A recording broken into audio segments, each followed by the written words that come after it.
शिष्य, गुरुदेव, कई वर्षों से मैं आपके साथ हूं। ध्यान भी करता हूं, सेवा भी करता हूं, ग्रंथ भी पढ़ता हूं, पर एक सवाल है जो मन से कभी गया ही नहीं। गुरु, पूछो वत्स, वही सवाल तुम्हें भीतर ले जाएगा। शिष्य धीरे से, मैं कौन हूं? क्या मैं ये शरीर हूं? क्या मैं मेरा नाम हूं या फिर कुछ और? गुरु कुछ पल चुप रहते हैं, फिर मुस्कुराते हैं।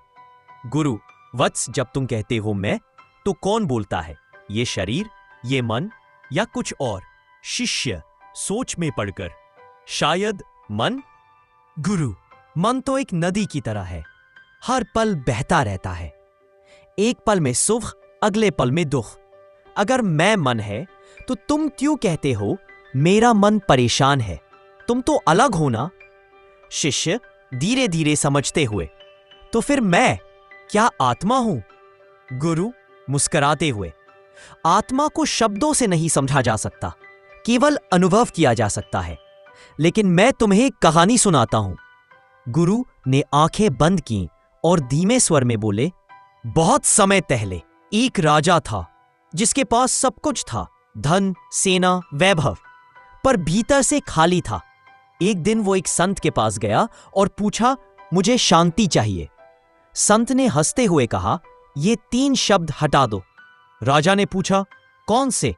संत बोले, मुझे चाहिए और शांति।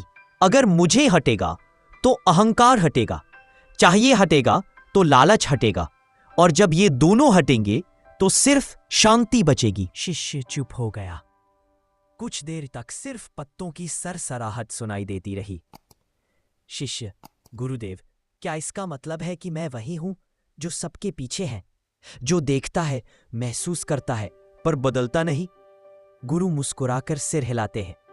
वत्स, तुम वही चेतना हो जो इस शरीर के भीतर बैठकर सब अनुभव कर रही है, जैसे कोई पर्दे के पीछे बैठा हो और मंच पर चल रहे नाटक को देख रहा हो। शिष्य, लेकिन गुरुदेव, फिर ये दुख, ये डर, ये मोह, ये सब कहां से आता है? गुरु, जब तुम अपने असली स्वरूप को भूल जाते हो तब दुख आता है, जैसे कोई सपना देखे और सपने को सच समझ बैठे। जब नींद खुलेगी तभी समझ आएगा कि डर था पर असली नहीं। शिष्य धीरे धीरे आंखें बंद करता है, गहरी सांस लेता है। गुरुदेव, आज मैं पहली बार खुद को थोड़ा महसूस कर पा रहा हूं।